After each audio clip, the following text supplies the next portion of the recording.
I didn't eat for 3 days. We're in Vegas, Soulja Boy calls me. He said, come to my room. And he ordered like $1,000 worth of room service. I said, can I get those chicken fingers? He said, sure, have whatever you like. And then he got up and he spat on all the food. You know how they say like dream bigger? Really what we need is like believe bigger.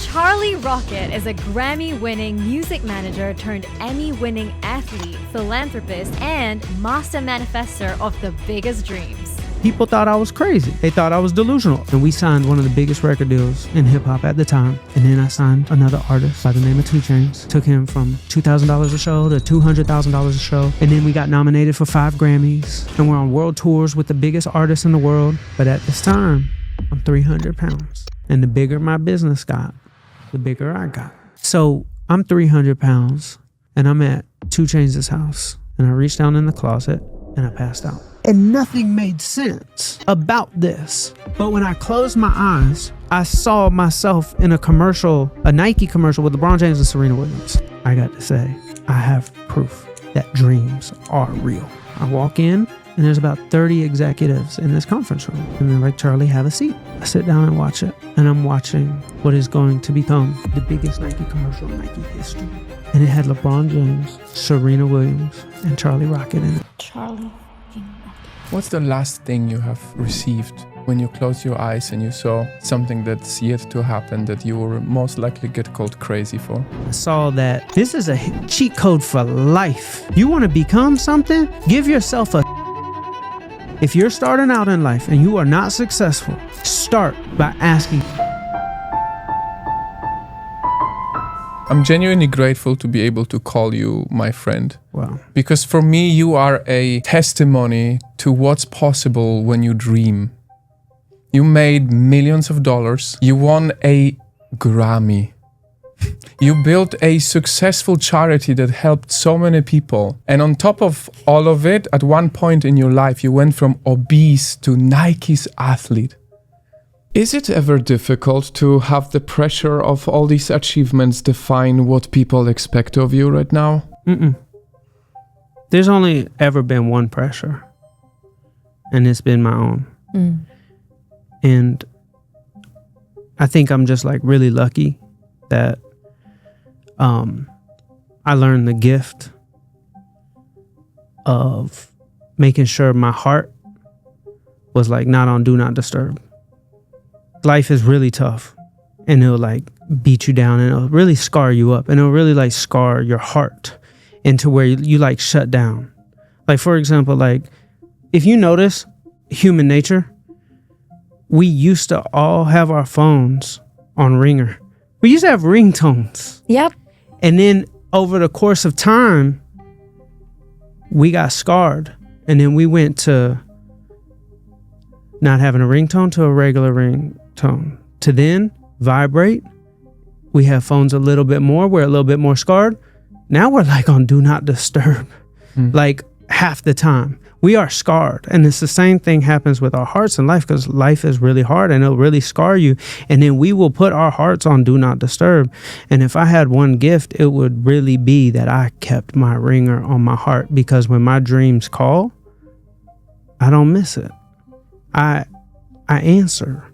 The dreams are calling, like we have to answer that calling. So I've always just been very lucky in my life that I never let my heart get scarred. I answer that calling. When those dreams call, my heart feels it and I'm actually delusional enough to go do it. And so I'm excited to be here with you guys. Let's all make sure we take our hearts off do not disturb. My heart so right much. now is completely fully open for you. I'm Fully. glad you have answered our call to come here. Words is one thing, but we live in times where there's a lot of speaking, but not much to show for it. We love to manifest things with words, but not necessarily live by them. And if there's one thing I know about Charlie Rocket, man, you can say inspirational stuff, but you really live it. And that is something that really distinguishes you from a lot of people. So what gave you the courage to never give up? Well, I will say my life is and always has been pretty lonely. And I think that it's caused by my delusion. I'm a delusional optimist. And, you know, they'll say like with dreams that like you should like dream big, right? And we all know how that goes. Most people won't understand it. And so me being delusional, they'll sometimes call you crazy. And being crazy is like if you thought of like a crazy person. Let's just be literal with it. Yeah. Crazy person might be on the side of the street seeing a whole bunch of stuff that doesn't exist, and they're going to label that person crazy. Mm. I'll have to go use all these insecurities of feeling unseen. I don't like feeling unseen. I felt unseen almost my whole life. My insecurities are what drives me. Mm. When I was young, I was in middle school, and I like sports, but I wasn't so much into entertainment. And there was a girl had a magazine, and it was all the singers and rappers. And she said, "Charlie, do you know who that is?" I said, "No." She said, "You don't know who that is?" I was like, "No." She pointed at somebody else. "Do you know who that is?" I said, "No." She said, "You don't know who that is?" And I didn't like how that felt. I felt very insecure. And I made a promise to myself. I'm not just going to know who these people are. I'm going to go make the biggest superstars in the world. And I went and did that. Me being so crazy in my dreams makes it a little bit lonely, but my drive is for it not to be lonely. And so I've been able to interact with people in this world because of my ambition. Is it ever tiring to use pain and struggle and insecurities for success? For me, no, because it's all I know. I am, in my mind, an underdog because I don't feel like I'm any type of expert. I've done a lot of amazing things and I have a lot of expertise, but I'm too young. I'm 37. If I want wisdom, I'm going to go talk to somebody who's been on this earth a very long time. I'm a baby. I don't know what like Gandhi was like when he was 37, but I know Gandhi is like, you know, old man Gandhi. Mm-hmm. You know, like that's when I feel like I'm probably not going to be an underdog is when I'm old. Mm-hmm. But right now, I'm going on a journey of life trying to chase all my dreams. And all my dreams, it's plural.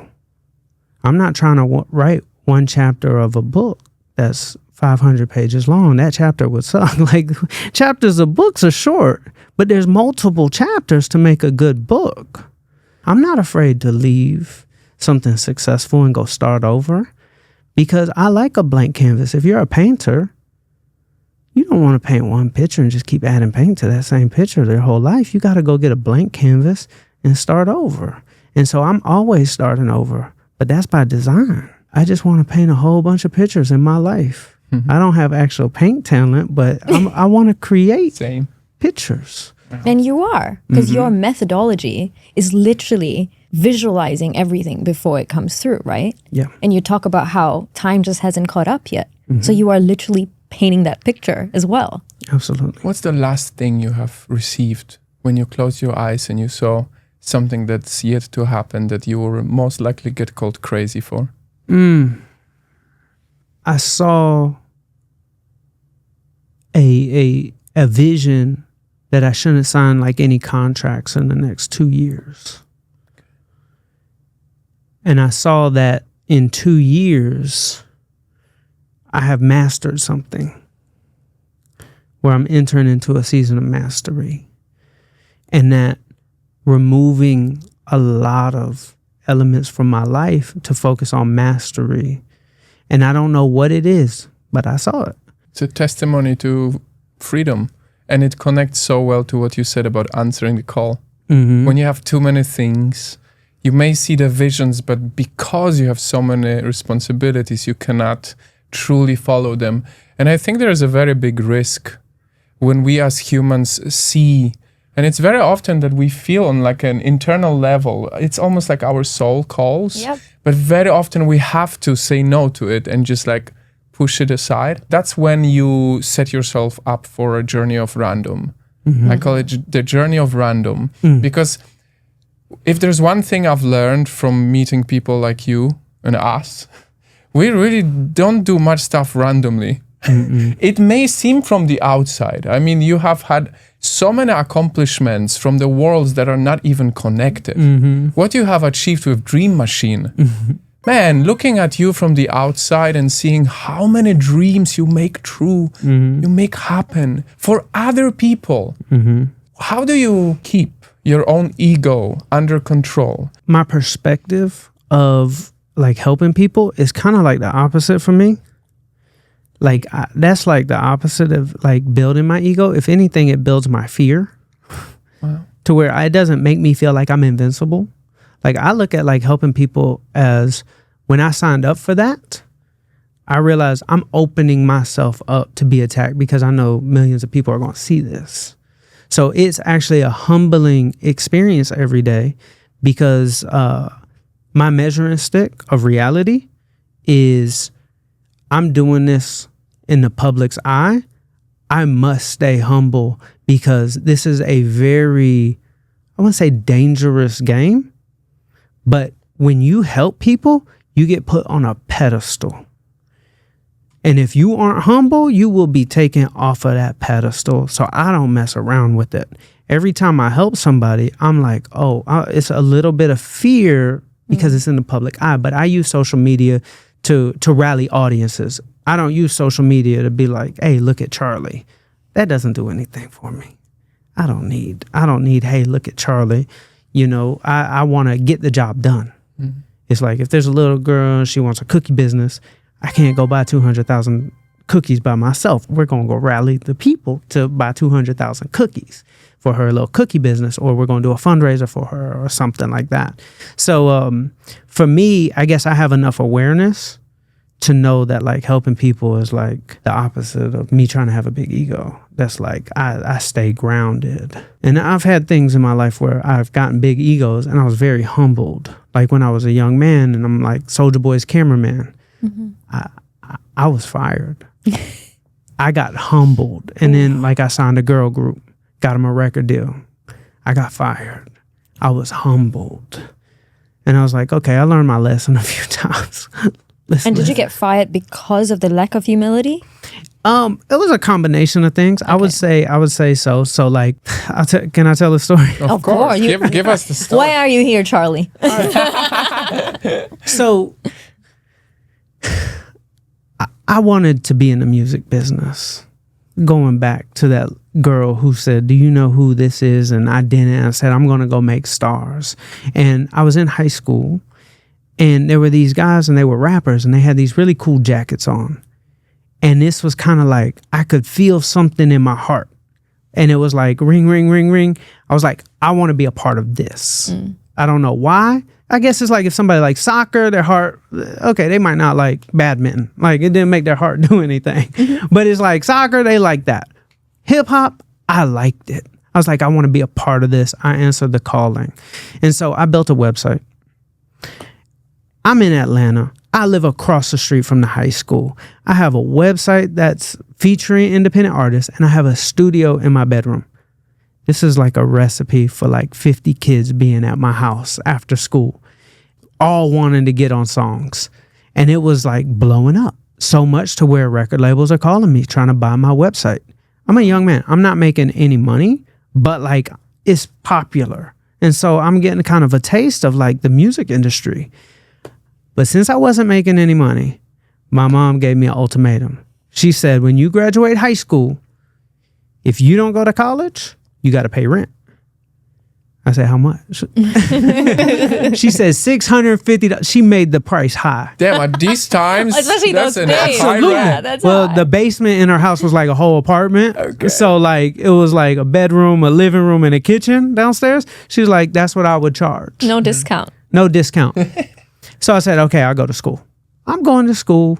I'm buying time. I needed a miracle because this was not my destiny. And the phone rang. And the phone rang with a caller ID that I'd never experienced in my life. And it was a 310 number. And it said Beverly Hills, California. I'm a kid from Atlanta. Like, this is big. I answer the phone, and it's a gentleman. He had like the deepest voice ever. It was like the voice you would expect from like God. Wow. Hey, Charlie. Exactly. It was like, is this Charlie Jabley? I said, yes, it is. Who's calling? He said, this is Brian Washington from Interscope Records. We just signed an artist. His name is Soulja Boy, and he wants you to be his cameraman on his world tour. I'm 18. Like, wow. This is cool. I was like, Mr. Washington, I would absolutely love to go on the tour, but I need to ask my mother if I could drop out of school. He said, how old are you? I said, I'm 18. He said, okay, go talk to your mom. Give me a call back. So I go to my mom's house, the one I live in the basement of. And I ask her, and my mom is a very special woman. She only wanted one thing from me: college degree. And I'm about to ask her for the one thing she didn't want. Her son going on tour with a rapper, and I already know what she's going to think: sex, money, drugs versus college degree. Sex, money, drugs is not winning. Violence. Yeah. Violence. We're talking about hip hop. True. Versus college degree. I didn't have much faith she would say yes. I asked her, and she turned into like Mr. Miyagi. She put her arms behind her back and started like walking back and forth slowly. I said, what is going on here? And she turned around, she looked at me, and she said, the one thing all parents should say to a child. She said, when that dream calls, answer it. But you got to pay rent. I said, hold on, I got to pay rent. Especially now. But I'm not even going to be here. She said, your stuff is here, you're paying rent. I said, all right, deal. Goodness. So I go on tour with Soulja Boy, and we're going, I mean, what I got to witness of human possibility was one of the greatest gifts I've ever gotten to experience, because our very first show that we did was like a hole-in-the-wall club in Montgomery, Alabama, and I'm pretty sure somebody got shot and killed that night, and we're like being hid in the like upstairs of this club. This is a very infamous club in Montgomery, Alabama called The Rose, and we're being hid in the top floor, like under a desk. We don't know what's going on downstairs. Wow. But there was a lot of stuff going on. But we're kids, and Soulja Boy is under 18, so it's like we're probably not even supposed to be performing at this club. But to go from that to 2 months later, being in Las Vegas in the Hugh Hefner suite, performing at the VMAs, we're performing like Kanye West was doing his set at the VMAs on the pool overlooking Vegas, hanging off the side of the balcony, the camera crews. Soulja Boy has the #1 song in the world. Kanye West has the #1 album in the world, and they're performing together, and I'm standing right there, and I'm like, 3 months ago, I was in college. This is what's possible from a human, like to witness like this type of growth this fast. I was like, okay, I'm inspired. But I'm so inspired that I'm starting to get a little arrogant and a little ego. 18. I have a diamond chain that Soulja Boy gave me, and I'm living the dream, and I'm starting to think it's the Charlie Jabley, the CEO Charlie show. Well, Soulja Boy's album comes out, #1 album in the country. He asked me that night, can I get that chain back? I was like, why? It was Soulja Boy, let me have the chain. And I was like, why? He's like, I'm getting it cleaned. I'm like, okay, like, sure. Next morning, we're supposed to go to the Jimmy Kimmel show, but I didn't get my itinerary. So I thought that was strange, because we traveled to the airport every morning as a part of the tour. And I didn't get my itinerary, so I'm calling everybody and they're not answering. So I'm trying to be a little bit proactive. So I just go to the airport because I know we're leaving. Like, we got Jimmy Kimmel tonight. We're going to go to LA. I go to the airport, and there was only one person who answered my phone call, and it was the DJ. And he said the same thing was happening to him. And after about 4 hours, I said to him, I think I'm fired. Wow. It's a really harsh way of firing someone. Yeah, he didn't even tell you you're fired. Yeah. Can't make this up. It's a ghosting. Yeah. No, that's a real some ice savage machine. stuff. Savage. That is full savage. Welcome to the music Straight industry. What the hell? So Wow. I get on the train, the public transportation. I go back to my mom's house. Ooh.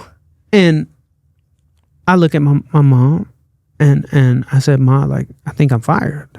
She said, are you okay? I said, this is a winning streak. She's like, what? I said, Ma, like, this is the best thing that ever happened to me. She said, excuse me? I said, listen, I'm the lowest paid person on the team. And this is a really cool job. I probably would never quit because it involved my ego. Like, Yeah. I didn't say that to my mom. I didn't have that awareness, but I would never quit. Like, but looking back, like, it's too cool to quit. You don't leave that. But I'm not getting paid hardly any money. I was treated pretty bad. Food's getting spit on, Oh, not damn. being paid. Wow. Went 3 days without food, starving. Like, literally, like, I didn't have any money. And, like, I'm trying to be a boss. But it's like, I'm in Vegas at the VMAs. I didn't eat for 3 days. I'm at the airport. When we're leaving Vegas, I'm at the airport. And I'm sitting on the ground like this. And this lady walks up to me and she said, God told me to give this to you. She gave me $20. First time I ate in 3 days. It was so bad. Like, we're in Vegas, Soulja Boy calls me. He said, come to my room. I was like, well, I really don't want to, but I'm his cameraman. Okay, I'm coming to the room. And he ordered like $1,000 worth of room service because he wanted like make a viral video. And so I'm getting excited because I know he can't eat all this food. So when we were done, I said to him, I said, can I get those chicken fingers? He said, sure, have whatever you like. I was like, thank God.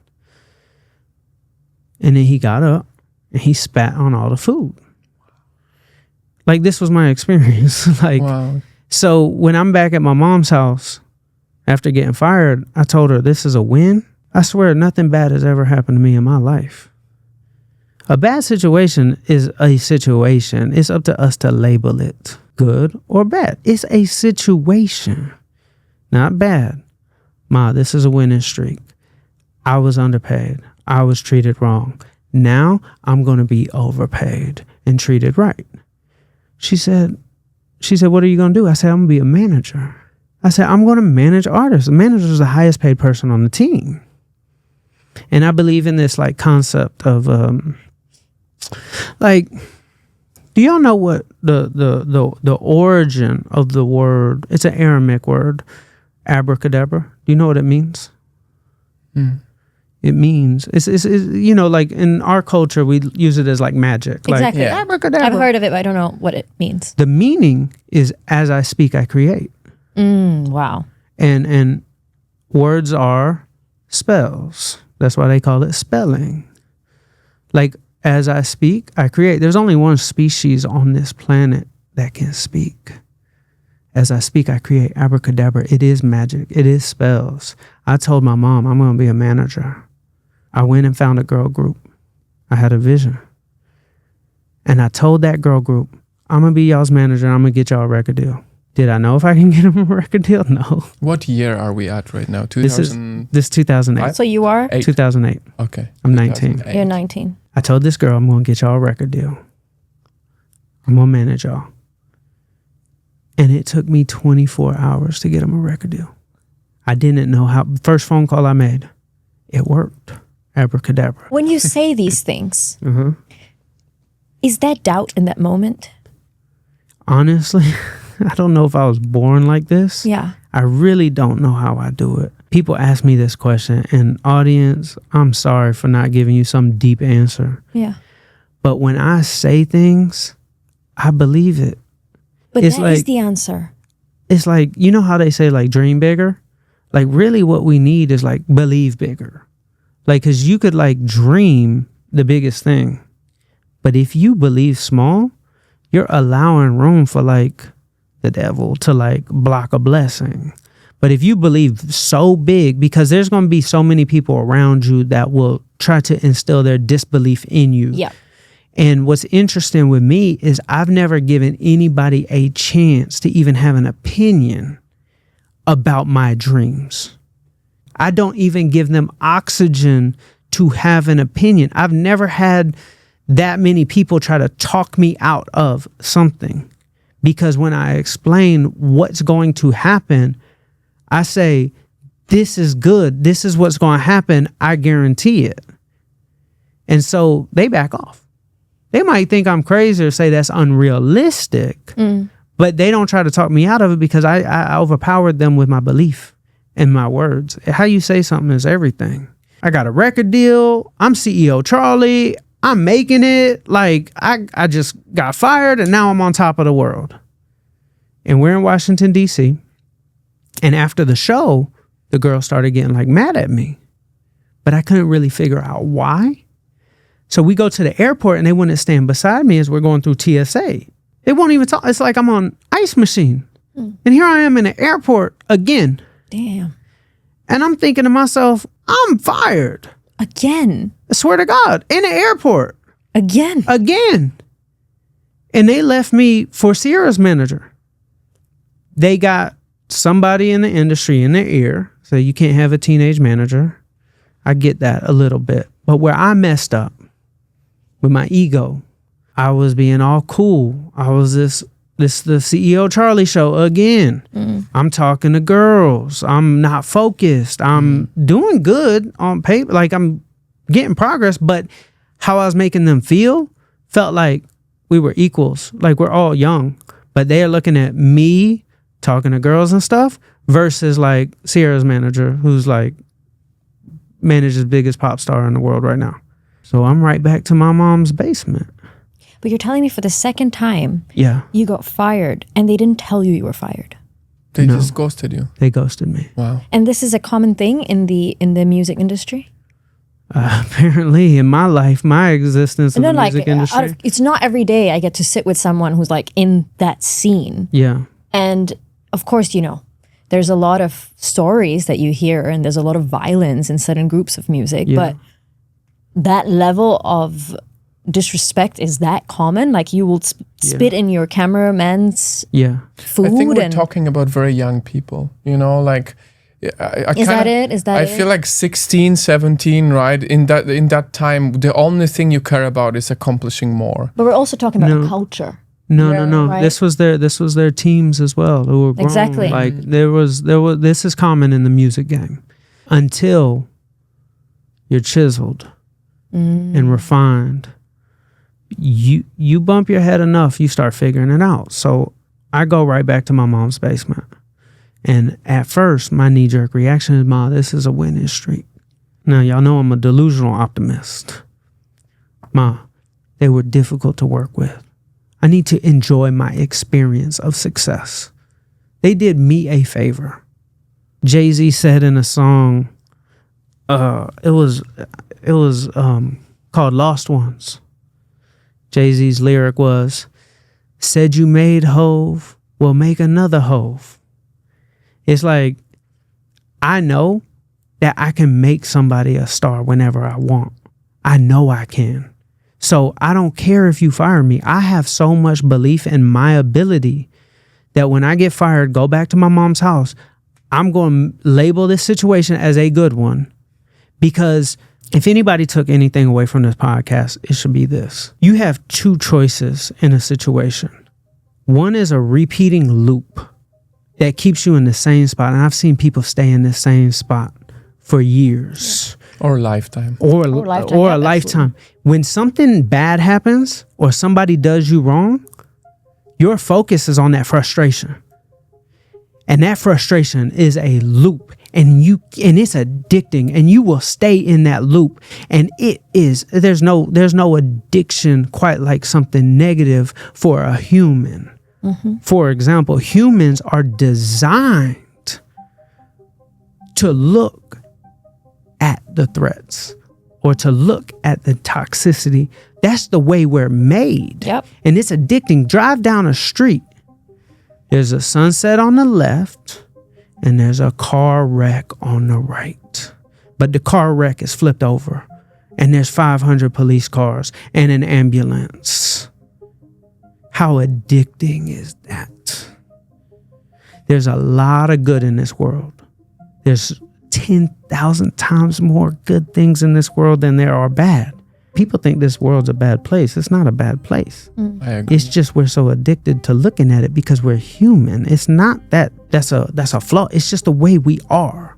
We will look for the bad. So if something bad happens in our life, what are we looking at? The bad. That's why I tell my mom I'm on a winning streak, because I can disarm anything bad, and I can disarm that loop, and I can take that focus from the frustration, and that focus can be on my future. The frustration is the past. The focus on the future, that's creation. There's two frequencies. There's love and fear, right? That's a duality. Love is like creation. Fear is scarcity. You can't create when you're afraid. When you're afraid, that part of our life shuts, like our brain cannot create when we're afraid. It's not the same. Yep. Survival, creation. If I'm focusing on that loop, survival frequency. If I focus on the future, creation frequency. So when I go to my mom's basement and I tell her, this is the best thing that ever happened to me, I let that loop last 4 hours. That's it. Now it's time to go. It's time to go create. I told my mom exactly what I was going to do. I said, I'm going to sign another group. I'm going to put on a suit. I'm never going to tell anybody my age, and I'm probably not going to be talking to any girls for the next few years. I want to be successful. I'm going to become CEO Charlie, and I'm going to look like a CEO. And I gave myself a superhero name. This is a cheat code for life. Yeah. You want to become something? Give yourself a superhero name. I gave myself a name and I had my outfit. They actually did a psychology test with children. They did a psychology test with children where they brought them into a room to solve an unsolvable puzzle because they wanted to see how long it would take for them to quit. First group, come in, quit after like 2 minutes. Second group, come in. They tell the kids, okay, who's your favorite superhero? Little kid says Dora the Explorer. Okay, you're Dora the Explorer. Dora the Explorer's job is to solve this puzzle. So now she's taking the identity. Okay, I'm a little superhero. It was like 20 minutes before she quit. Hold on. So just having the identity made you not give up? Hold on. What happens if you take the third group, ask them what their favorite superhero is, and gave them a costume? You know, they lasted longer than anybody was trying to solve the unsolvable puzzle. I didn't know this at the time. I was just doing it. I gave myself the name. I'm CEO Charlie. This is my outfit. And I'm going to be a successful businessman. It is my identity, and I'm going to weave a web of accountability to each and every person who comes into my life. And I'm going to be stuck in that web of accountability. How old are you here? 19. 19. You know something, Charlie? I have not met anyone else like this besides him. Come on. You know, Look at this. Show him your tattoo. I mean, I have that too, but that's his suit. I ask you how old were you? Because it hits so home. My real name is not Aegon. Really? I have given myself this name. And the reason why I have given this name to myself is because it's AGON. It stands for agony of the past of my life that I was going through. And when I changed my name, I decided that I'm going to use the pain that I went through in order to turn it into something powerful. And that was my superhero name. And then I met my wife, and my wife decided that we are going to be Sonia and Aegon Love. So our surname is Love because we want to stand, and for our children who will be born someday, what a beautiful way to be born into the family of love. So when you say this, not only do we resonate with this so much, but also it's so true, because everyone who begins something is just a girl or just a guy. But that unwavering belief in the potential is what distinguishes us. So you're 19. What's the next step? So I found a group. And you find groups through it's amazing where the blessings come from. But the girl group that fired me, they would always listen to this one guy group in the car. And I'm like, that's who I'm going to sign. Oh, that is also savage. It's a little savage. That is savage. That's like a good burn. It is. But I didn't do it for that. I actually you just believed in knew them. that they were good. I've always had this gift of being able to see around the corner. And maybe it is the fact that my heart is open, so I'm able to receive these like downloads. And in life, I've always seemed to get these like strokes of genius. And you know how people will say that person's a genius? That's the incorrect way to use the word genius. You know that, right? So genius, back hundreds of years ago, how the term was originally used, is it's a spirit. And the spirit is genius, and it's waiting to find somebody who's ready. Why do you think like people are like, the idea just hit me? You know, it wasn't something they might have thought of. It's more like a download. So genius is the spirit. Wow. And once again, we got to make sure our hearts are not on do not disturb so we can receive. But I get these downloads of what's next. And I've been able to do it now maybe 10 times in my life culturally on a worldwide level. And this group and what they brought to hip hop, I knew they were going to be it, but I knew I had to change. So I said to them straight up, I said, I'm going to sign y'all and make y'all superstars, but we're not signing a record deal. And they were like, what? I said, no, we're going to do this independent for a few years. And I'm going to run the show. Just don't leave me, and I'll give you everything you've ever wanted. My mom and dad sold vacuum cleaners. So I grew up without a lot of money. My parents never made more than $40,000 a year combined. In the wintertime, we sometimes didn't turn on the heat. My dad would use the fireplace and like have these like hoses like with fans in them, like distributing the heat throughout the house, chopping wood, stoking the fire, like to be warm. And so I grew up nice, but not with a lot of money. Had great parents. So I told my group, I said, listen, we're going to do this. And I'm going to drive from every radio station myself and knock on every door, just like my parents would do with the vacuums. Damn. And I'm going to stand outside of every single nightclub and pass out CDs at 4 a.m. by myself. And I'm going to give y'all everything y'all ever dreamed of. Because I learned from my last 2 mistakes that being of servitude to making somebody's dream come true is the answer to getting all your dreams to come true. I repeat, if you're starting out in life and you are not successful, you are thinking about your dreams, start by asking, how can I make somebody else's dream come true first? If I make these young men's dreams come true, my dreams will come true. I need to be of service. This is when I learned how powerful being of service is. And every time I'm passing out a CD myself, even though I'm the manager, I'm in a suit, I'm doing it outside the club to where people thought I was crazy. They thought I was delusional. A DJ walks out of the club. I'll fast forward the story, make it short. We have the number 2 song in the country. We have the biggest bidding war going on in all of hip hop. And I'm standing outside the club in my suit, passing out CDs like I do every night in the cold. And the DJ is the last person to leave. And he says, Charlie, you have the number 2 song in the country. Why are you passing out CDs still? I said, this has been ripped away from me before. I'm never going to let it get ripped away again. As long as I pass out the CD, it is a spiritual act of my loyalty to my dream. And I'm never going to let anybody rip away my dreams again. And it is up to me. I control the universe through how I approach my life. If I want people to treat me wrong, I'll allow them.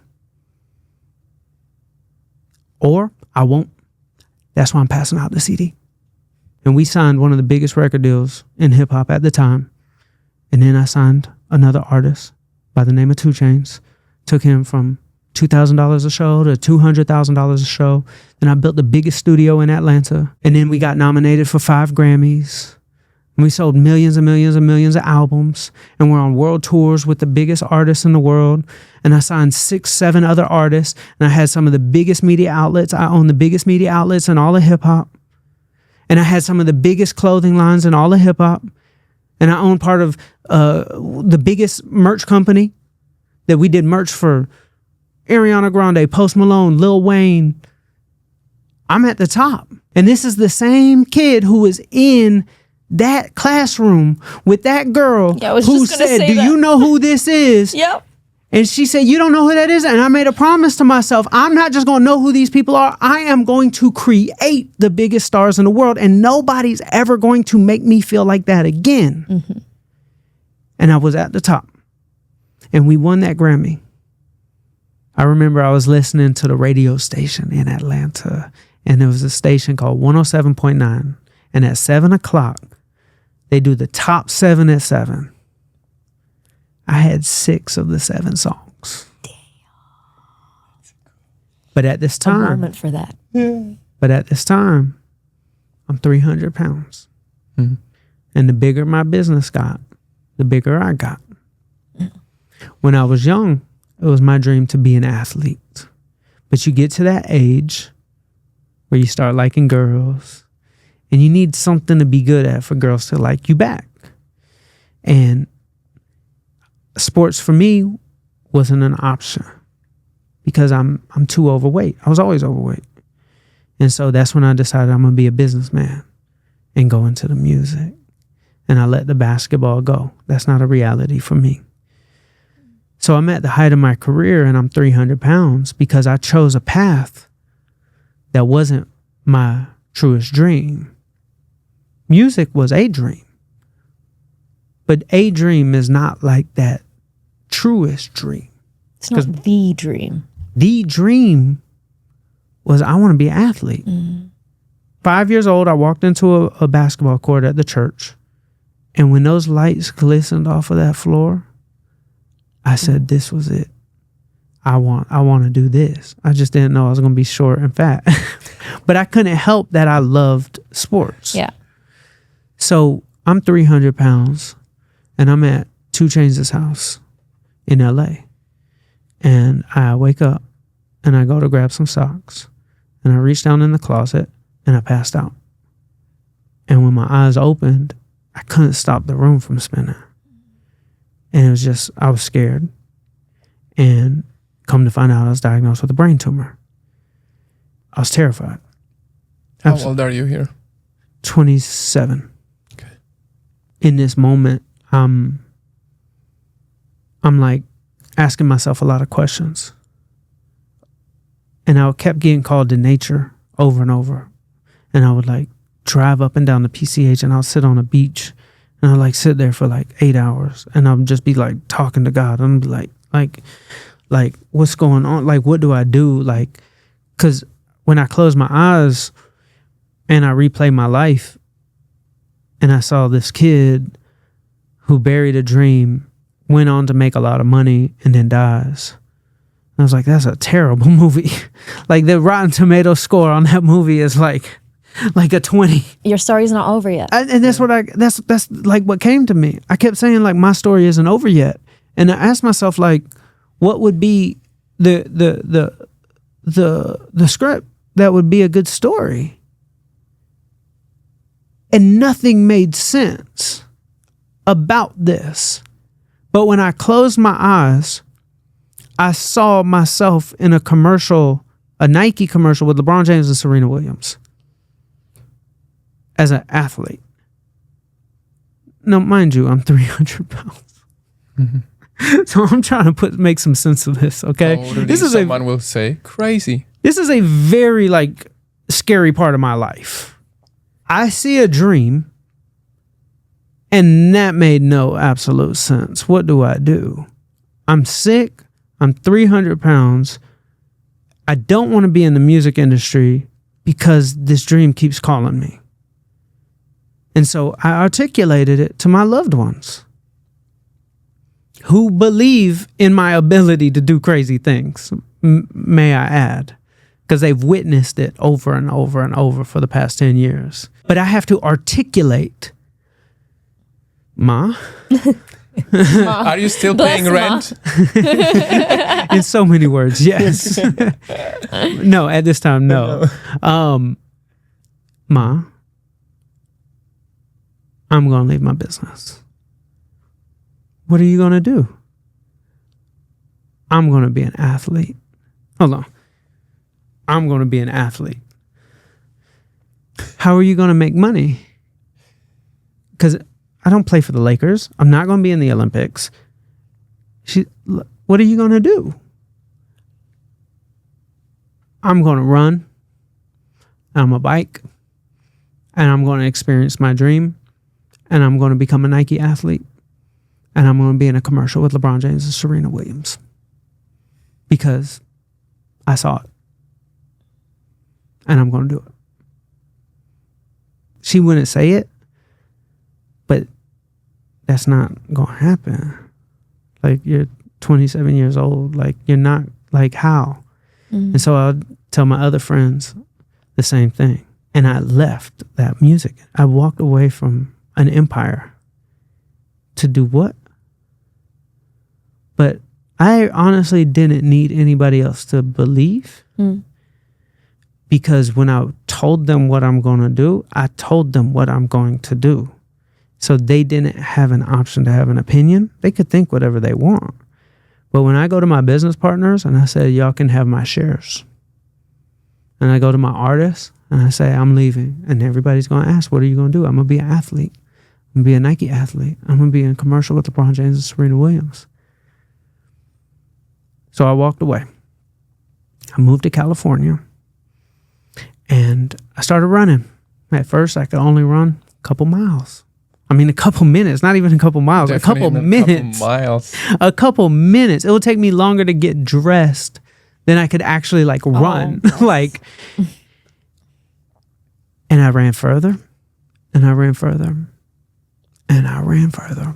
I did 5 marathons and I lost 120 pounds and I was training for an Ironman in New Zealand. And I had an idea. I said, it's time. It's time for me to be the Nike athlete. I need Nike to sign me. So, what do Nike athletes have? They have Nike clothes and they have commercials. Yeah. So I said, I'm going to make my own Nike commercial and Nike's going to watch it and Nike's going to sign me and I'm going to be in a commercial with LeBron James and Serena Williams. And so I started calling my friends in Hollywood. People don't treat you the same when you don't manage 2 Chainz anymore. So I'm calling them up and I was like, listen, I need somebody who can make this Nike commercial. They said, what's your budget? I was like, what do you think it'll cost? They're like, probably 60, 80,000. That's a low end Nike commercial. Like big Nike commercial, $2 million. Damn. Local agency budget, 60, 80,000. I said, I'm not spending that.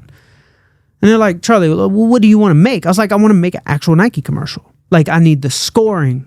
I need the filmmaking to be on point. Like, we got to make original, like Hans Zimmer type music, the story, the shots, the equipment, everything like this. They're like, that's going to be like a crew. Like, there's probably going to be 8 people to pull this off. I said, you don't think one person could do all that? They're like, no, not in Hollywood. I said, I'm going to find somebody who can do it. And they're like, you're crazy. I said, I'm going to find somebody. So I take my friend who's a manager he's on like John Legend's management team. I take him out to dinner at Gracias Madres on Melrose. nice vegan restaurant. He brought a filmmaker with him, like a producer. And I'm telling him my idea. I was like, I'm going to be a Nike athlete. Everybody thinks I'm crazy. I'm going to be a Nike athlete. I just need to find the person who could do this for, you know, a few $1,000. He said, Charlie, you need to be more realistic. Ooh, I don't like when somebody tells me to be realistic. Yeah, I can tell. That's what you hate. I don't think that is something in that's you your fuel. as a quality. But that's your fuel. Exactly. So I walked outside with my friend who's manager because I'm frustrated. And I told him, I said, I don't like when people tell me to be realistic. I said, look, I'm going to find this person who's going to make this commercial. I'm going to find them tomorrow. I left the music industry. I don't know if I'll ever make money again in my life. I grew up very conservative with money. I'm living with 3 roommates in a house. And I'm sitting on the couch. And I have my notebook where I write my dreams every morning. And I call it my Quantum Possibilities notebook. When have you been doing this from? I have always written in my notebooks from very young. Your dreams? Goals. It used to be goals. It morphed into dreams. It morphed into manifestation. But I was always a notebooker. I would write down my goals, always. This time, I'm writing my dreams. This is my exact sentence. Today is the day I searched/found, because I got to be careful with your words. I look at these as spells. I searched/found my videographer/editor is done, ! It's easy, ! That's my sentence. Couch is like right here. Front door is like right there. Front door opens. Roommate walks in. Behind roommate is a cameraman. So I'm excited. I'm like, there's no way this is real. I'm excited. I said, first of all, Morgan, why do you have a cameraman following you? Like, he does like business development at like a goji berry company. Like, he should not have a cameraman. He's not in entertainment. Morgan, why's the cameraman behind you? He said, well, my friend Manny called and he sent this guy over to film something for his like Airbnb business. And I'm like looking at my notebook and I'm looking at this cameraman. And so I'm like, you do videos? And the first thing out of his mouth was like a dark cloud. Like, he was like the most negative person ever. I said, you do videos? He said, yeah, I do videos, but nobody ever pays me. I was like, oh God. I'm like, I'm very colorful and like happy and optimistic. I was like, what do you mean they don't pay you? He's like, well, I'm only doing this shoot because there was a Lamborghini at the other set. And, you know, I was like, hold on. I was like, can I see some of your work? He said, yeah, but I haven't updated my website in like 6 years. I'm like, oh God. I'm like, I thought magic was real. I thought I write it and like, you know, the savior walks through. But I pull up my laptop, I type in his little website, and there was a short film on there. Click play. I'm watching it. Did you shoot this? Yeah, I shot it. And a lot of times the people who shoot don't edit. Did you edit this? Yeah, I edited it. The equipment used for this is very expensive. Whose equipment did you use? He said, well, I'm kind of like a hoarder. Like, anytime I get money, I'm just kind of like a geek. And I have lighting, I have dolly rigs, I have steady cams, I have everything. I was like, you have all the equipment? Yeah, I have everything. I said, who did the original scoring? Because music is never the person who shoots or edits. Yeah. Well, I used to be in a rock band. You have invented a person, I think, with your book. You wrote it down and he just became out of nowhere. It was like a genie. And so I told him, I said, can I hire you? He said, man, I really need a job. Because like I applied to Hulu 2 weeks ago and like they didn't hire me. And I said, I kind of see why. No prizes for guessing. We went out to this little restaurant called The Counter and we had some vegan burgers. And I told him what I wanted to do. And he pulled out a sheet of paper. And he started drawing these like frames and these ideas. And I said, how much will this cost? He said, $660. Now I'm skeptical. I've been skeptical. Funny enough, almost the same amount as your rent. Right. And so I said, why $660? He said, well, we need a 10-foot PVC pipe with 2 elbows, 2 belts. I need a skateboard, and I need an anamorphic lens.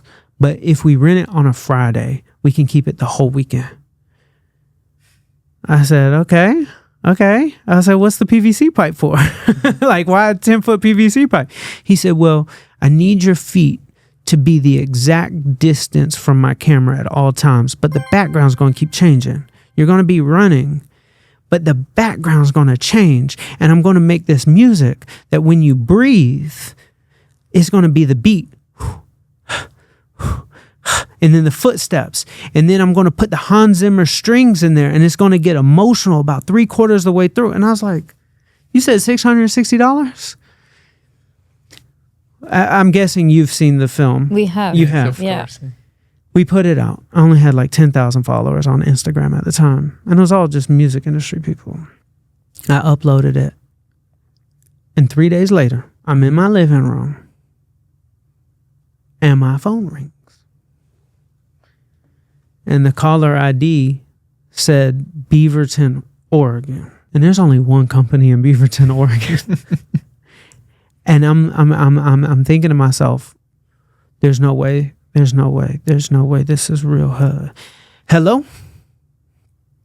This is Andy Miguel from Nike. Is this Charlie Rocket? I said, yes, it is. He said, I don't know how you managed to get our entire campus in a frenzy, but everyone's fighting over who's going to bring you here first.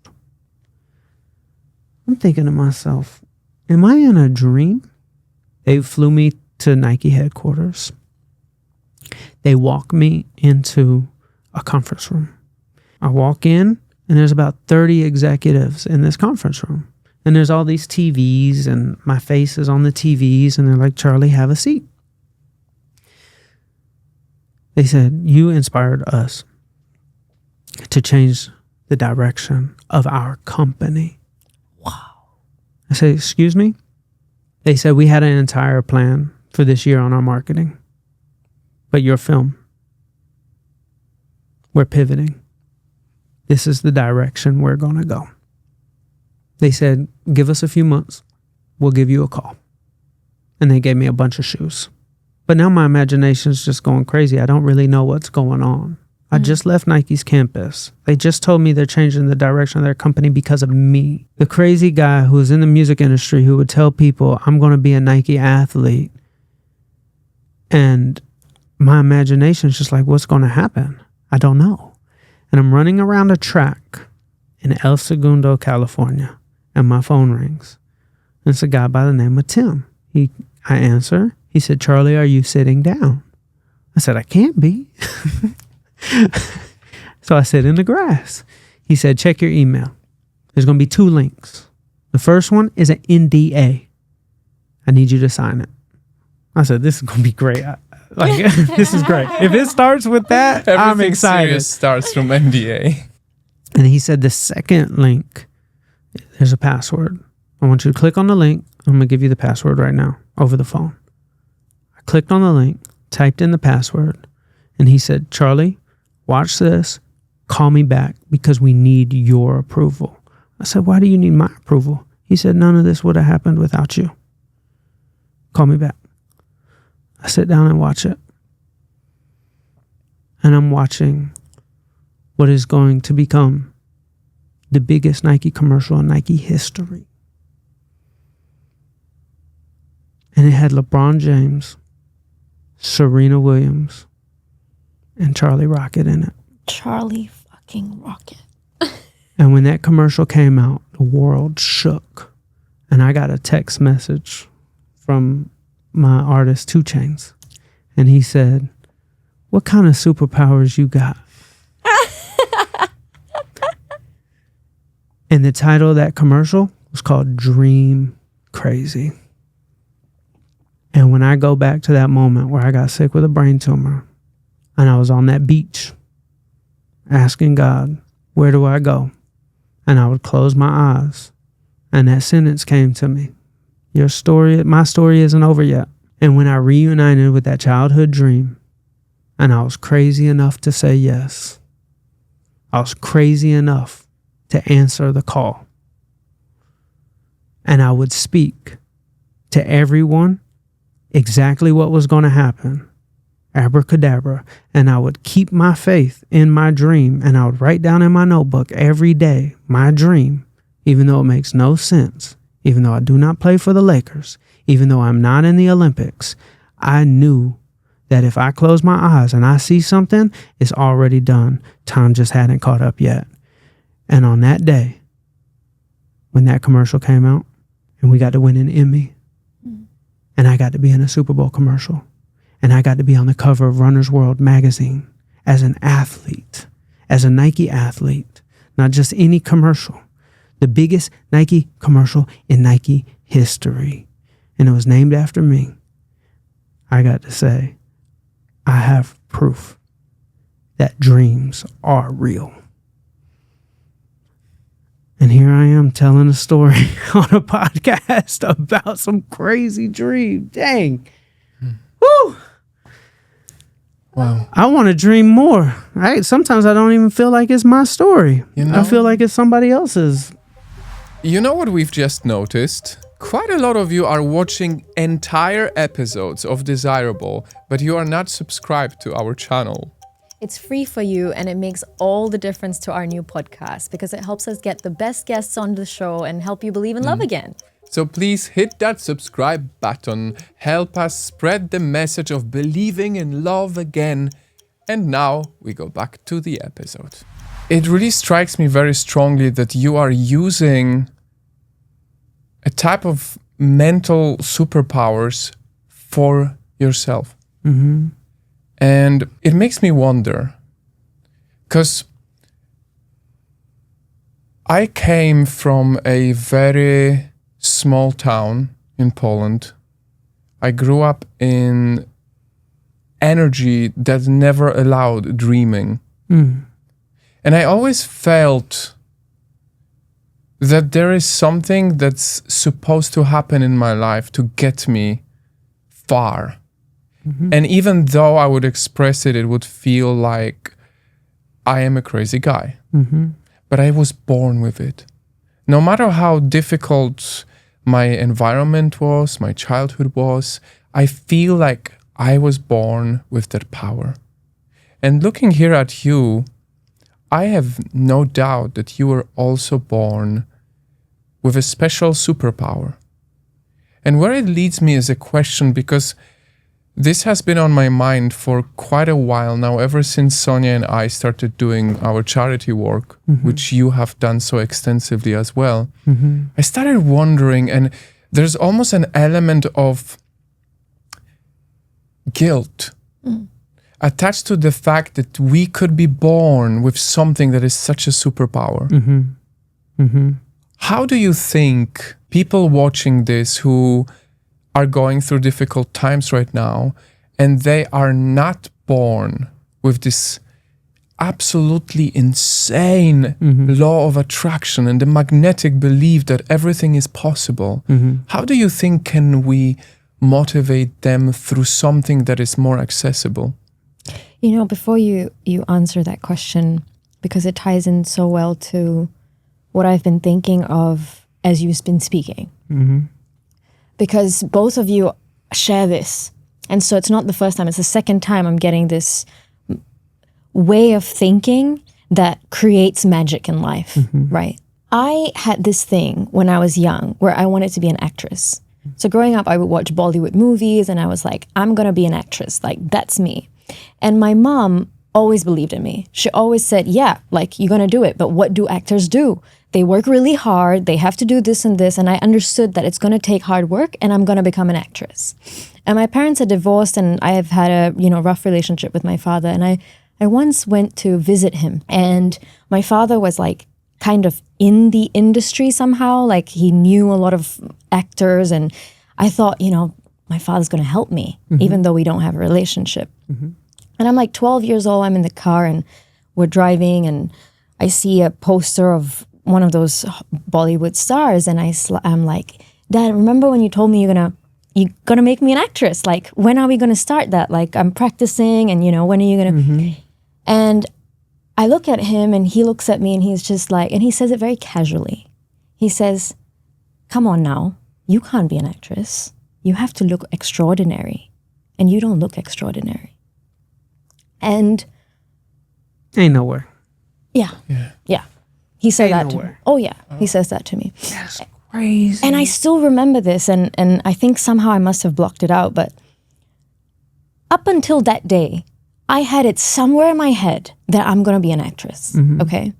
I would, when you're showering, you sing and you whatever, so I would shower, and then I had this funny thing I would do where I'd be like, okay, let me quickly wear my clothes because that's what actors have to do. They have to go backstage, change, and then come back on. Let me do it like in 2 seconds and like be really fast, blah, blah, blah. And I had these games that I was playing, and I had replaying. And the day he said that to me, I never believed that I would be an actress again. I was acting in school and theater and everything, but I just realized I can't do it. I didn't believe in myself. I really didn't. What you guys talk about, like, I never had it. Then until I met him.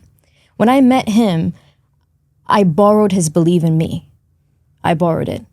He just had unwavering faith in me and my abilities. And he would say, "You are great." And I'm like, "Yeah, I'm all right." I get the job done. And where I'm going with this is, as you guys speak, of course, there's a part of me that wonders, what would have happened if I Charlie rocketed this? What if I saw that day when my father looked at me and said, I wasn't pretty enough to be an actress, that I went home and I looked in the mirror and I said, this is my winning streak. That's going to be the story I'm going to tell people. My father said I couldn't, and look at me now, But I didn't do that. And I say that now because you ask, what about these people who aren't born with this superpower? That's me. I wasn't born with this belief. Even till today, I borrow it sometimes, And definitely answer that question. But what I've learned from listening to you speak is that even if you're not born with that belief, you can psych yourself into believing in yourself. You definitely can. Because it's not so much about having big dreams, it's about knowing they will happen. That's something I'm gonna, from this day on, do with everything that I care so deeply about. And I have started to do it being around him. Can I tell you my perspective for you and your story? Yeah. Well, for one, like, I personally, I'm not just saying this because this is what I do. I'm saying this because I actually believe it would be easy for you. Actress for you might be really easy because it's not supposed to be the thing you do to try to survive. Let me risk everything for it to be my living. It might be, we accidentally just made the greatest podcast in the world. And the abundance, everything you need is there. And you soak up all this amazing energy. And when you no longer need to survive, you're like, my story isn't over yet. And now you can go do it effortlessly because you're only doing it not for money. You're doing it because you just want to prove to yourself. So that message from your father, that's a gift. The redirection, that's a gift. Having a husband like this is a gift. Being able to be surrounded by so many dreamers on this journey, that's a gift. Absolutely. And the abundance that this brings will actually make it easy for you to be an actress. I wish that was my dream today. I really wish I still had this dream, because today I have the power in me to go make it happen. Yeah. But I no longer have that dream. Today I want to make people have better relationships. I want people to believe in love again because it saved my life, True love really saved both our lives. And yeah, maybe it looks different, but I'm definitely got my own dream. Wow. Yeah. I love it. I love how well you articulate your journey. And even though I asked the question of how do you help people who don't have the God-given gift since they are born. Mm-hmm. I have no doubt that listening to you opens many eyes and reminds people on what is truly possible. Mm-hmm. There are elements to your story that are just so incredibly powerful and unique that they're just not meant to be for everyone. That's why I asked you if it's ever overwhelming for you, because when you have so much to your name, there's a pressure of what's next. And one thing that really changed how I started feeling and how I started really being happier is when I finally let go of needing to prove myself. Do you, all these dreams, all these things that you do, when you really think about it, do you do it just for yourself? You do it for others. And how does that work for you when it comes to people who put you down?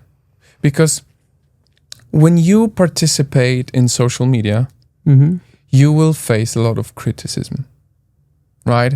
And one of the things that I have been really following you on is your journey of weight loss, right? It's been something that keeps on coming back in your life. And I just love how raw you are. You are so honest. How did you get to the point where you have made a name for yourself as the guy who lost weight and became the Nike's athlete, and came back to the point where you are sharing your journey of weight loss struggle? Let the truth set you free. Like,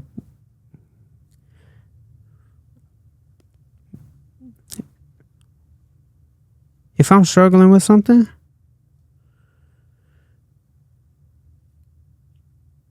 if I just say what I'm struggling with, you can't attack me.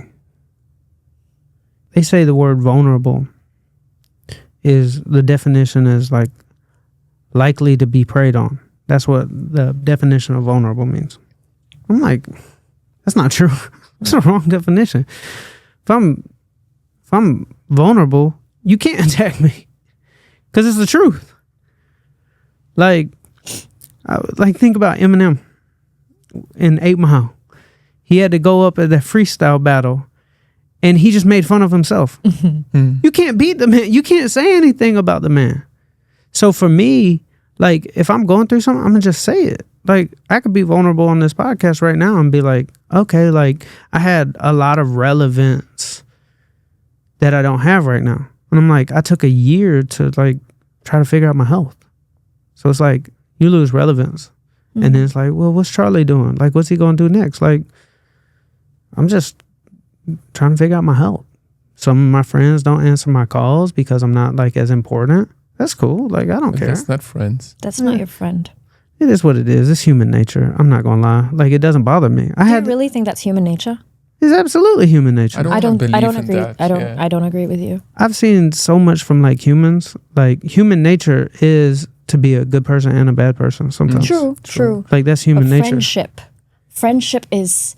But I classify friends as a lot of different people. Okay, like somebody acquaintances who's like been good to me, or like, you know, we hang out. It's a transactional kind of relationship. I don't just have 2 friends in my life. There's you know, hundreds of friends. World, okay, now you get it. Yeah, maybe but like, I use friends like very.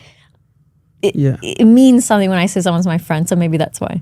I would like consider you a friend. Yeah, of course. Right? But I would return your call, bro. If anything ever happens, I couldn't care less about your achievements that are happening beside you. What makes me the most happy is when I see you happy, because I know what a powerful human being you are. And so I know that you're capable of great accomplishments. So whether you currently have views or you are on an ad in TV, this doesn't change your value as a human being. And to me, it doesn't either. That's why it doesn't bother me. Yeah. Right. Like, if somebody treats me different, that's cool. Like, I'm not. I always have this like philosophy, like with anybody in my life. It's just like, thank me later. Like, you might not understand what I'm doing, but just thank me later. Like, you will later. Like, I know what's going on. Like, and like I said earlier in the conversation, I still feel like I'm a baby. Like, to me, 37 years old is like, we're just getting started. Like, We You talk have a about bit of a soul- baby face. We talk about soul cycles, Aegon and I. We've been talking about how people might be on different soul cycles. You're not a baby because you don't know how many times your soul might have been here already. right. I do agree with that. Yeah. I do agree with that. And that's probably why I feel like I'm a baby. Because it's like, it's like, Yes, The awareness. Exactly. there's definitely no scarcity as far as like what I believe is possible. So like, I'm okay with a season being one way because I do put the pressure on myself, but I don't put the pressure on myself exactly for other people to care about me different. It's the pressure on myself is because like I really enjoy the sport. I got my very first business partner. This is crazy. I was 16 years old. His name is Khan. I learned a lot from a 16-year-old Pakistani boy who lived by himself in Brooklyn, New York. It's my business partner. We only had talked on AOL Instant Messenger, All the times. and we were running an entire business together. We were both 16, and I asked my mom, I want to go to New York, and I want to like hang out with my business partner. We're like best friends through the internet. We're making a lot of money together. And I'm at the airport and my mom is crying because her little baby's like going to New York by himself. I got my like iPod shuffle hanging around my neck. I'm listening to Gucci Man, So Icy. I think I'm the man. I got my baggy clothes on and I'm going to New York. And I get to his house. He lived by himself. And I was like, put the TV on. He was like, TV? What? I was like, yeah, put the TV on, put the game on. He's like, Charlie, I stopped watching TV a long time ago. I said, excuse me? I had never heard anybody say they don't watch TV. I thought that was a very weird thing, especially for a 16-year-old peer of mine. He's like, man, Charlie, I want to win. I'm like, this guy's always been 10 steps ahead of me. Like, he's smarter than me. He's wiser than me. He makes more money than me. He was better at basketball than me. He was like 2 grades ahead in school. And I'm like, man, I got a lot I can learn from this guy. So 2 weeks ago, I called him. I asked him a question. And he asked me, he told me something that just like my brain couldn't process. And so I had to kind of like kick back at him. He's like, Charlie, because he's like a wise man, like he like lives in Colombia now, does not have a business. He just salsa dances as like a passion. Like it's like that. Like he is out of the matrix. He's like, I said, Khan, like what advice would you have for me on this like business idea I have? He said, Charlie, why do you always chase things? I said, I like it. He said, what would happen if you just chase nothing? I said, I'd be bored. He's like trying to give me like wisdom advice. And I said, Khan, I said, I'll probably get to where you're at one day. But this is a sport to me. And I like playing the sport. Michael Jordan probably only played like 11 years. LeBron has played like 25 years. Like he likes the sport. I like the sport. I like the chase. I've never not chased anything in my life. And that might not be the most wise way to approach life. But I like the chase. That's why I always start over with a blank canvas. I like painting new pictures. I like seeing, can I, like, who wants to play the same video game? You pop in another one. You're like, all right, we got to the last level of that one. Go to the next one. But Khan said something to me that really stuck with me. It didn't register fully. But he's like, what would life be like if you stopped chasing? I don't know. I've never not chased yet. I've never not chased anything ever since I was little. I was always chasing. Do you feel like a big part of your identity is connected to the chasing? You identify with it, right? So what would happen if, for whatever reason, you stopped chasing and more things would come to your life than ever? Would you stop chasing or would you come back to it anyway?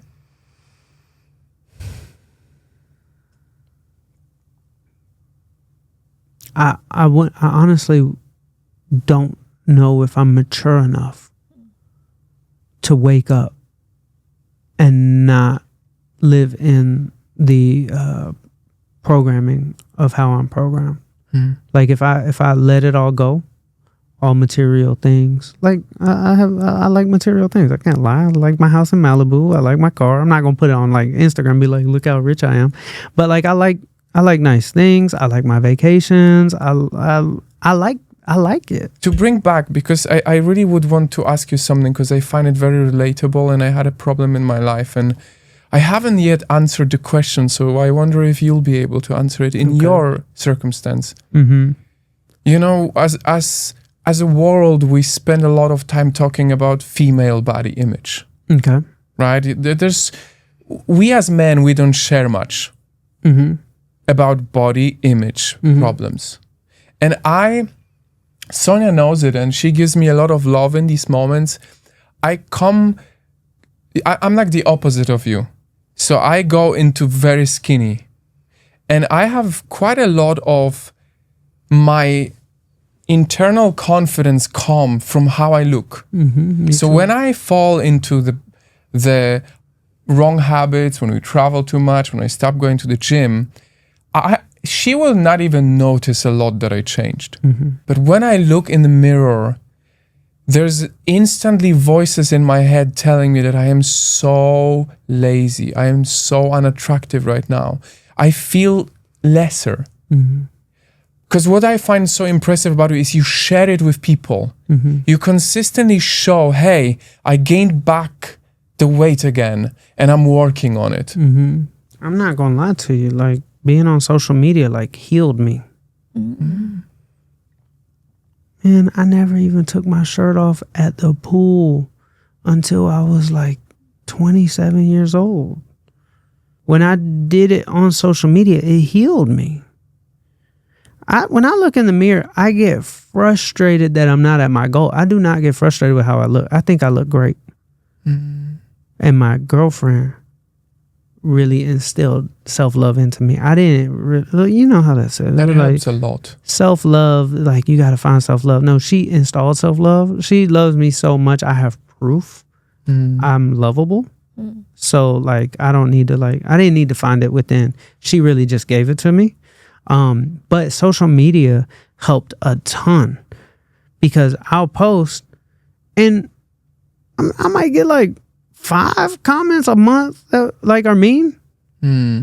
That's not that bad. Like I really don't get much like negativity, but it healed me. I'm not gonna lie. You like get a lot of love for your transparency. Yeah, because it's just I'm not using it as marketing. It's just the truth. Like this is what I'm going through today. It just is what it is. It feels authentic, I guess, because it is. But my girlfriend, she said this: dating a influencer healed her insecurities for like the same reasons. Because because I would like film spontaneously, and it might not be the perfect angle, or might be in bed, or like might not have makeup on, might have pimple patches on. And that going out on the internet gave her proof, like, it's okay. Like, because obviously, like, she would always previously before me, she would not, it would be the nice angle, the nice, perfect pose. But like, when I just started posting, she was like, it must be fine. So it's kind of the opposite of what most people would think of like social media actually healed us because not faking anything. It's just real. Whether it's a pimple patch or like me, like I'm a man, like I have a chest, like that's embarrassing. Like I don't like that. I gotta lose the fat. I love that you say this because a lot of people are scared to put themselves out there. And I find it so relatable because I have shared some of my darkest addictions with millions of people. Like my old porn addiction, for example, was so difficult to be transparent about it, but it's true. I love that I have someone who verifies that because I always say it to people. There's really like a lot of good people out there. And when they see that you are transparent and real and you share your struggle with them, they will come and actually empower you. And that's just such a beautiful thing that I find verification in. And I would love for people to find that strength within them to share just the real them, because we don't have enough of that, you know. In today's day and age, we have a lot of pretending. Before we end, I have to talk about your love. Okay. Your post. First of all, I just want to say, it's so beautiful to see the way you love her. How do I love her? I mean, you said in one of your posts, you said it was cringe, but I was like, are you crazy? Like, every girlfriend wants this. He's like with a bouquet of flowers underneath her house, throwing a pebble at her window, and then she opens the window and she's like, oh, cute. And I'm like, oh my goodness. Like, we don't see this stuff anymore, you know? It's a beautiful, innocent love. The romantic, like for her, I think it was her birthday, you put like jewelry across the island and she had to go find it, like, you know. It's really, really sweet. My guy friends called me. They were like, Charlie, you got to stop. No, Bro, you gotta They're like, you're putting too much pressure. My wife follows you. Good. Yeah. Good. We need I tell more you, love. you gotta keep going, love. Charlie. I don't know how not to be honest. Why not just have some fun? It's not even like that deep to me. Like, I'm at the grocery store and I see the flowers. And so I'm like, all right, cool. Let me just grab some flowers. I'm like, let's just have some fun real quick. Like, it's not even like that. We do that for each other all the time. And you know, it's funny because I was never used to women giving men flowers. And then when she gave me first time many years ago and until now, she sometimes brings me flowers and I'm like, oh, you know, like, Of course. I'm not used to it, and by now I'm used to it. I know, but it's just like these little acts of care is And what adoration. actually makes a relationship. Yeah. We often romanticize the big Hollywood moments, but it is actually the little moments of like appreciating with flowers and little surprise in everyday life that is not like a Women's Day or a birthday that truly keeps the relationship going for years and years. It says, you're important to me. Yeah. It says, I'm thinking of you. It says, I want to make you happy. You matter to me. And that's what it's doing, right? It's not the pebble. It's what it represents. And it's really beautiful. And one of the reasons why we started this podcast is because we wanted people to see that beyond the very looks focused and transactional kind of way of looking at dating today because of the apps, that there do exist couples. There are men out there that are really cherishing their women, and there are women out there who are really loving their men. And it doesn't have to be you give me this and then I'll give you that back. And a lot of times I hear a lot of men speak about how these things only work on some women. And it only works if you have money and clout and no other reason. And there's a portion of the internet that is very hurt by the fact that they have received a lot of rejection by women. And what I loved about your story, particularly with regards to your love, is that this is one other example. You did the same exact thing. I'm going to read your post to you. Okay.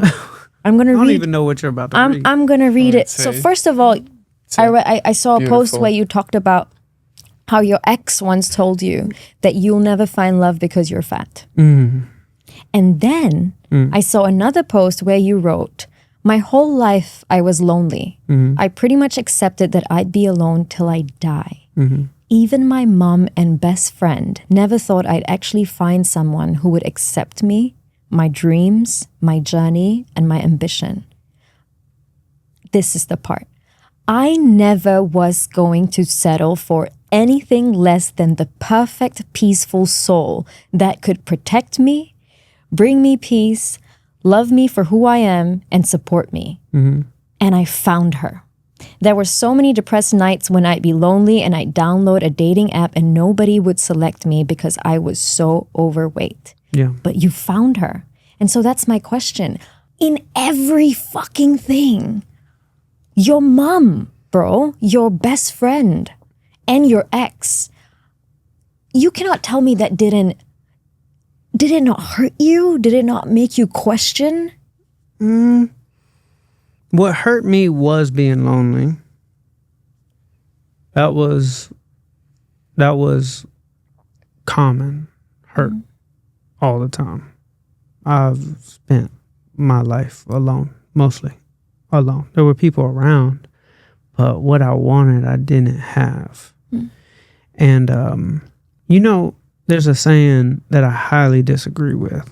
They say, nice guys finish last. I so disagree with it as well. It's not a good statement. I don't like it too. I'm a nice guy. And I finished in first place. Let me tell you. I finished in first place because I believe that there's an energetic law of the universe.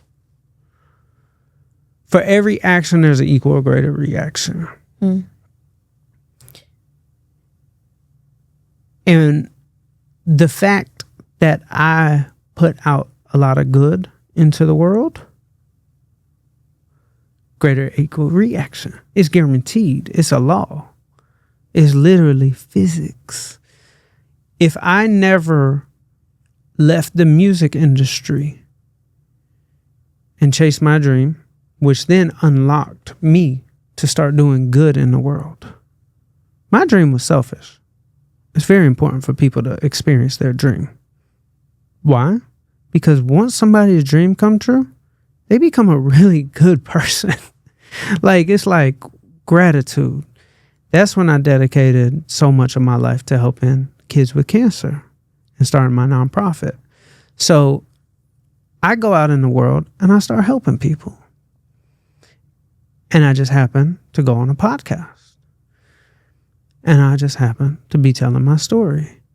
And there happened to be a little girl in London listening. And when she went to my Instagram page, she didn't see me talking about my dreams on my Instagram page. She saw me helping kids.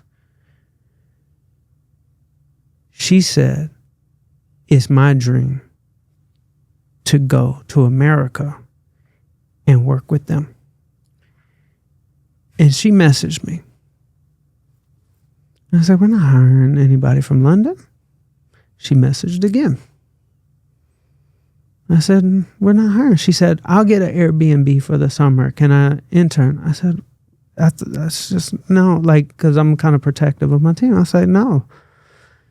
And we put up a job post one day where we were hiring an editor. And she applied. She said, I'm not an editor. I don't edit. I said, we're hiring an editor. Why would you apply? This girl was she said, this is my dream. And she sent over a PDF, 20 pages of ideas. I hired her immediately. And I was like, I'll teach you how to edit. That's the energy I need on my team. Now, I'm on a Zoom call. She's in London. She hasn't come to America yet. She's going to come for 2-3 months on a little work, or a visa, a 3-month, I guess, travel visa or whatever. I'm not quite sure what the visa was. She's coming for 3 months. And we're on a Zoom call. And I saw her not in person, but not a picture on Instagram. And I saw her and I was like, wow, she is so freaking gorgeous. And I had never really hired a girl like that pretty before. So I went to... It's so cute. I went to all I my... must say that's semi-relatable. Just a little. Uh-oh. That's red leads. HR department going crazy. I'm the HR. She was the HR. Of course you were. As it should be. So I went to all the guys on the team and I said, we're all taking an oath. None of us are hitting on her. I don't want those problems on my team. She flew to America, and when I saw her, I was like, oh God, she's so beautiful. And I'm a flirt. So HR department's not going to approve of this. But luckily I was the HR department. Exactly. And we started talking. And she had no interest. She was very professional. It was her dream to work for the nonprofit. She was extremely inspired by me. But her 3 months were up, and she was in Mexico, and I was in Tucson, Arizona, and we just started talking. We had an extremely magical conversation. It was just electric on it was just magical. And that's when she fell and I fell. Besides like me liking the way she looked. And that's when I knew. And I realized for every action, there's an equal or greater reaction. I had to put out the energy of chasing my dream. And I had to put out the energy of helping people so that I could receive the greatest gift I've ever been given. And that's love and not being lonely for the first time in my life. And I'm very lucky that my brain will erase all pain. I can hardly remember the pain of what it was like being lonely. Those posts, like of my loneliness, my brain erases. I'm such a delusional optimist. I can only think about good stuff.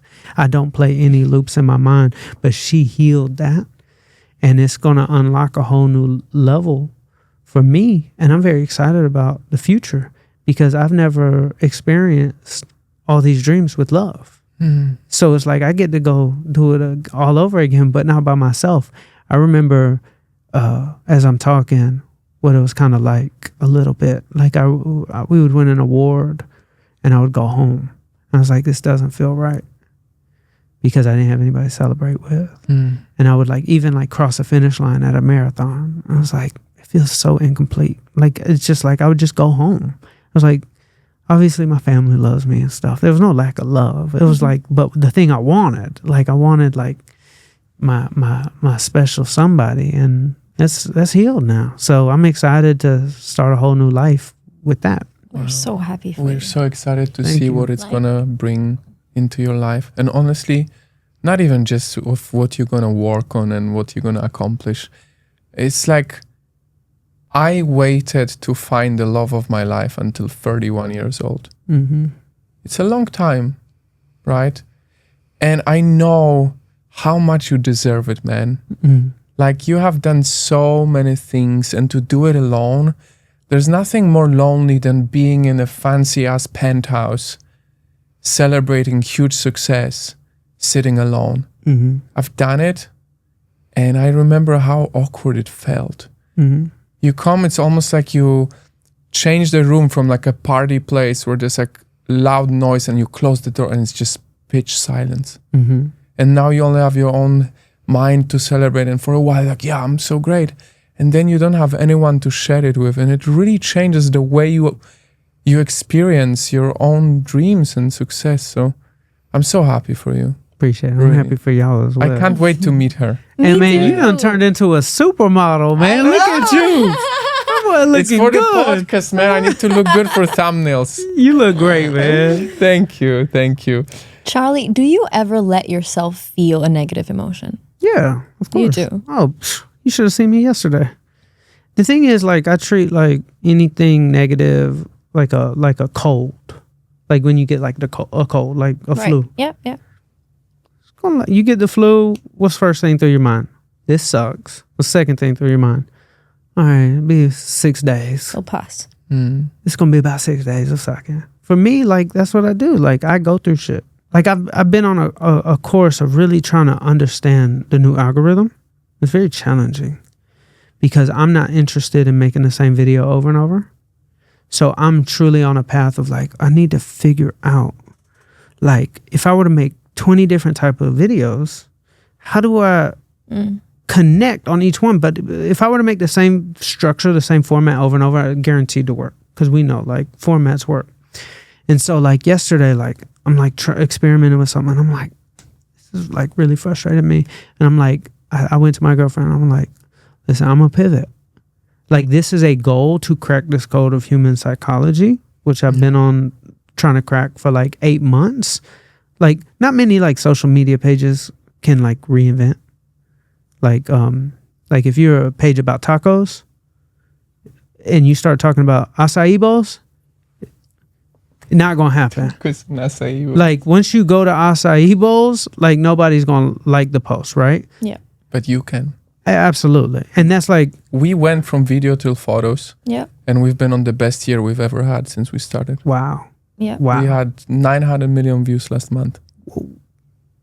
Whoa. From that's crazy. video content creator, From pivoting. Yeah. we started just totally different format, which doesn't require us as much. Yeah. It worked. Me I and would- you were very Bro, we have to have a call. Let's I can't talk. wait. No, I'm let's- inspired. We have to. But like, long story short, like with yesterday, like I told her, like, this is something I set out to figure out, and I'm to some degree doing very well. Mhm. Other degree, I feel like I've learned nothing. And so this is yesterday. Wow. So negative emotion, you should have seen me. wow. I'm sitting on the couch. I'm pissed. I'm very emotional. No, that's good. Because I asked that because a lot of people, they spiritually bypass by just staying in the positive. And that can eventually come and bite you when you're basically just repressing. You're hiding from the difficult emotions, but you're not. So that's good to know. No, I'm Yeah. delusionally optimistic, but it always comes from like the shitty situation. Like, Right. all right, here it is. Once again, going back, like focus on the frustration or focus on the future. Frustration is the loop. Future is the future. So it's like, all right, let's go that way. Mm-hmm. It's more fun. Yeah. Yeah. One's addicting, one's fun. Give me the fun. Fair enough. Give me the fun. It's not very often that someone is so unapologetically dreaming forward. Mm-hmm. It's beautiful. It gives us all permission. And I think this perfectly connects to this item here. Normally, we do not know what the mystery item is, but here we know what it is because it's pretty big. had to damn drag it obvious. So what have you, before we finish, we have a few more minutes, tell us what have you brought us today? Not us, tell the people, because we All right. know. So this right here And is give me that drink, because you're drinking it. It's damn This good. is By the way, Charlie's you company. gotta have this. Coconut water with chocolate is Fun fact, amazing. the first thing I did when I came to Yes. America is I bought this No thing. Yes, way. and he's like, I this is Charlie's swear, drink. I saw you plug it, and I'm like, I need to get Charlie's drink. Yeah. Thank you, Once man. upon Have you tried the chocolate? No, I No, didn't this is see the it. They best. only This is had the the best. green one. This right is the here, best. when I tell people, Coconut water plus chocolate. It's amazing. when I tell people, because a lot of people don't like coconut water. I I found love out. coconut water. When I told them chocolate, coconut water, people are like, oh, that sounds terrible. Until Oh, it's Until amazing. you take that first sip. I've never sipped a drink this much in all the podcast episodes. I've been sipping this. Yes. Dairy free, but tastes like chocolate milk. That's crazy. And dairy How is free, this good for dairy free? you, This 'cause he can't tastes do like chocolate lactose. milk. Oh, that's I good. can't have lactose, bro. Yeah. This is yeah. amazing. I have not had chocolate milk in like forever. And now you You got don't need to. That's like a seemingless plug because you obviously never asked for it, but like, I gotta appreciate It's really your good. work. You do so many things. Show us your item. our item here is Yeah. a symbol of me. I'm a really big dreamer. Abracadabra. Abracadabra. This is my big dreams notebook. It literally reminds me of this theory. When I was little, I had a goldfish and his name was Chuck. What a name. And I had him in a fish tank. And then like I wanted to get a bigger fish tank. I have multiple fish. So Chuck needed some friends. So I put him in a bigger fish tank and Chuck grew. And then we had this like old cast iron tub and we put it outside and we were like, let's make it into a pond and have lots of fish. And I took all the fish and I put it in there and Chuck got big and he just kept getting bigger. And as a young, like 8-year-old, I was like, so like, if I have a bigger container, I'll grow. So when I write my dreams, I have my regular notebooks. Like I just turn to a page. Yeah. What does I it don't know say? what's on this page, so I Let's might see. embarrass myself. Random. I get embarrassed looking back at some stuff because not everything's meant for you, but It's okay. obviously a Let's see certain what you have. percentage is. But I said, I am designing my life right now. I am fit, vibrant, and handsome. I don't know when I wrote this. Yesterday. No.